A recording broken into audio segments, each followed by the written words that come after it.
Hi, hello everyone. Good afternoon, Saudi. Good evening, Philippines. Representing our ulam for the day, sinigang na manok.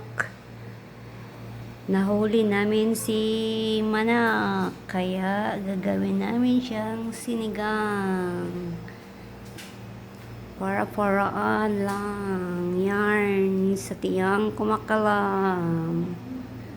Yan, si King Kong, si okra, si sili, onions, ginger, talong, tomato, gabi, red radish, and of course, ang pampasarap ng aming sinigang.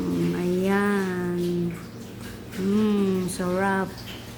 So nutritious. So delicious. So yummy-licious. Oh, thank you Lord sa blessings. Nakabili kami ng chicken. Ayan, sinigang. Wow.